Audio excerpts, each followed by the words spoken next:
Kazan Helicopter Plant wants to take over the lion's share of the global market. A colossal investment program has begun. The United Shipbuilding Corporation delivered a record number of civilian ships for the year, and Russia also set a world record for wheat exports. But first things first. Kazan Helicopter Plant is implementing a large-scale production expansion project worth 28 billion rubles. At the same time, the plant received orders for 3 years in advance, including for export, civil and military helicopters. And Russia produced blanks, Russian helicopters. The holding company includes many enterprises: Rost-Vertal, Alanyud Aviation Plant, Kumrtaus Aviation Production Enterprise, Arsnev Aviation Company Progress named after Sazykin and others. In the global fleet of civil helicopters, the holding company's products account for 49% of heavy helicopters and 65% of medium helicopters. Thus, Mi helicopters account for 98% of the total national production of rotorcraft, with above 7,000 of them exported to almost all countries of the world. It's hard to imagine a place where they wouldn't know the Mila workhorses. Over the past couple of years, Russian helicopters have become a real disaster for Russia's detractors. The effect of their use was such that even Iran, which can be said, in fact, has no modern aviation, along with fighter jets ordered in Mi-28 helicopters. The country considers the performance of these combat vehicles on par with Russia's formidable Generation 4++ fighters. Iran's Deputy Defense Minister, General Syed Mahdi Farahi, was quoted in the papers as saying, I quote, confirmed arrival of Yak-130, Su-35 fighters and Mi-28 helicopters. And that process is underway. End quote. To date, the only enterprise in the industry that carries out the full cycle of helicopters creation from serial production development to after-sales support, personnel training, and repair is Kazan Helicopter Plant, which is a part of Russian Helicopters Holding. Now a major investment program is unfolding at the plant. According to the head of Tatarstan Rustam Mininkinov, quote, Kazan Helicopter Plant is implementing a large-scale production expansion project worth 28 billion rubles. A solid order book has been formed for 3 years ahead, including export deliveries. Production of helicopters under the 2024 civil contracts has already begun. 80 Mi-8 MTV-1 helicopters are to be manufactured by KVZ for the State Transport Leasing Company. Also, a large batch of Mi-8 MTV and Mi-8 MTV-1 KVZ is to produce for the State Transportation Company. Helicopters have been ordered by the National Air Ambulance Service. As shared by Mininkinov, quote, the first rotorcrafts have already been handed over to domestic carriers, such as airlines such as UR. The end of the first quarter of 2004, a new assembly plant for each type of Ansat and Mi-817 IMI-38 product will have its own production line, as well as a modern machining facility and a vocational training center. As reported on the official website of Rostec State Corporation, quote, this is a new level of development for the enterprise. Thus, the main production workers of the aviation industry will be trained on the basis of the training center. The training center will perform the tasks of training qualified workers not only for KVZ, but also for all the enterprises included in the Rostec State Corporation circuit. After completion of the investment program, KVZ will own the lion's share of the global helicopter production market. After all, even now the domestic industry remains the world leader in the field of heavy and medium helicopters. ASA. Russian rotorcraft are in demand abroad as well. Russia's main partners in aircraft procurement are China, India, Vietnam, and Thailand. As of October 2019, China operates about 350 Russian helicopters. Back in 2015, an intergovernmental agreement was signed for the supply of 200 Russian K-226T multi-role helicopters for the Army Aviation and the Indian Air Force. And in February 2016, the Russian holding company completed the delivery of 151 Mi-17V5 helicopters to India. Thailand is also active in Russia and India. Russian Mi-17V5 helicopters delivered in 2017.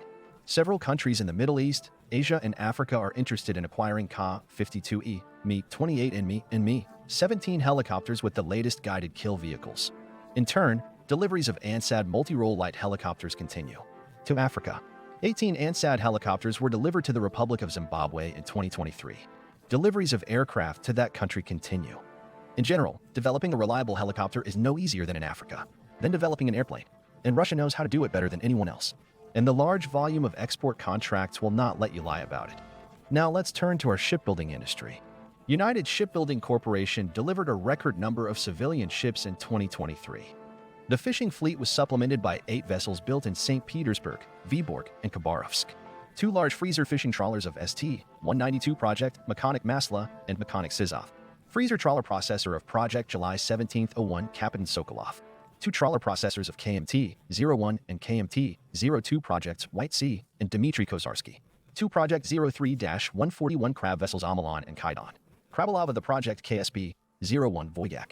Nizhny Novgorod shipbuilders handed over 9 dry cargo ships to the customer of the RSD-59 project, and now they form the basis of the modern cargo fleet of the country.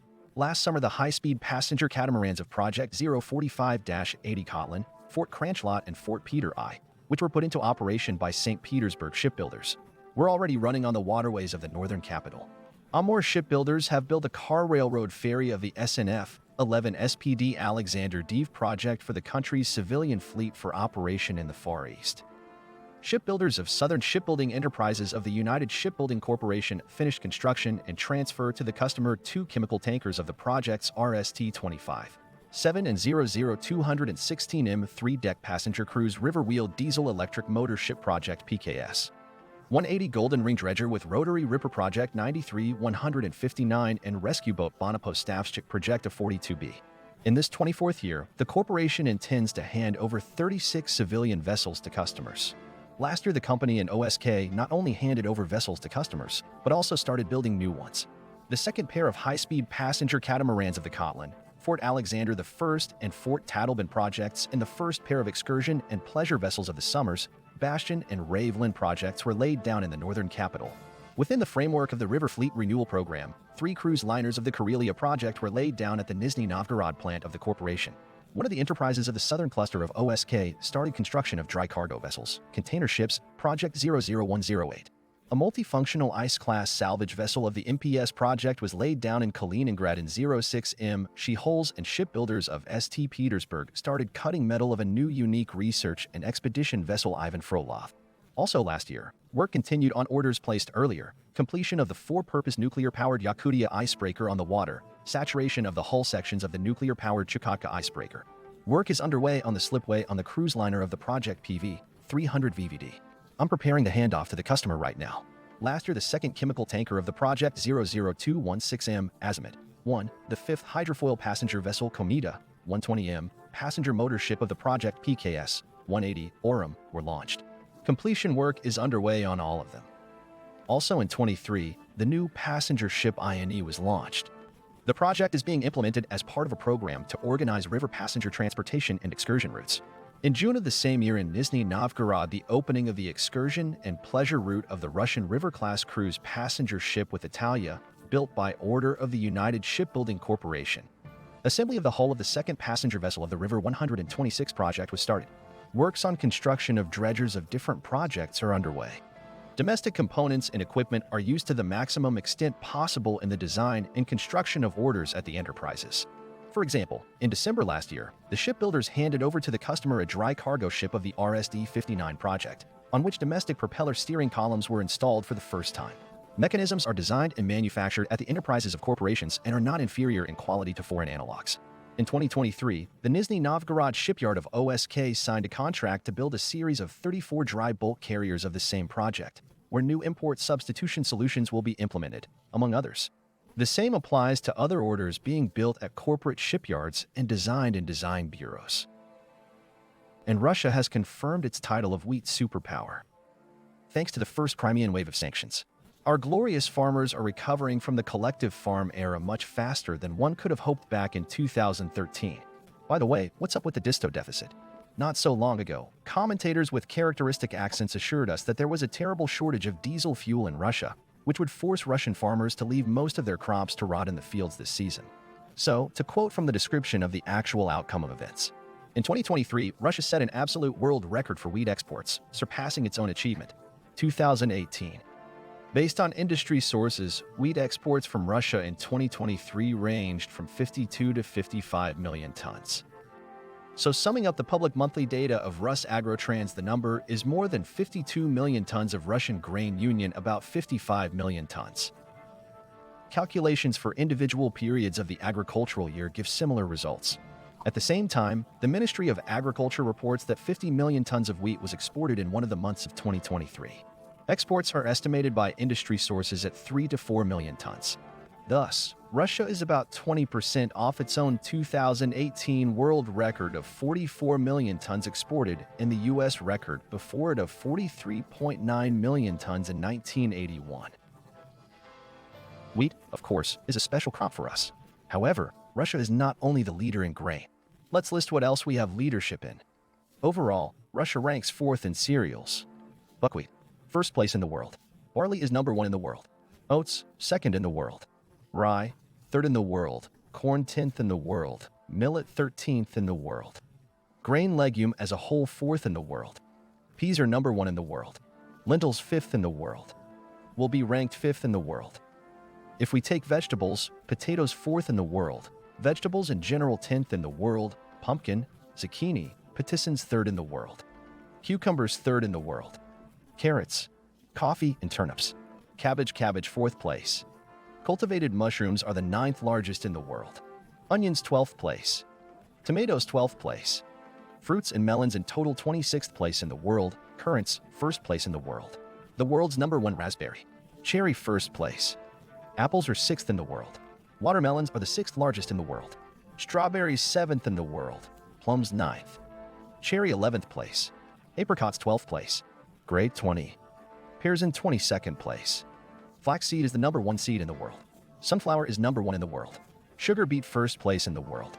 Flax fiber 5th in the world. Rapeseed 6th in the world. Soybeans 7th in the world overall. Many naive souls are still asking what Russia 1 is in? A lot of things, actually. Here you go.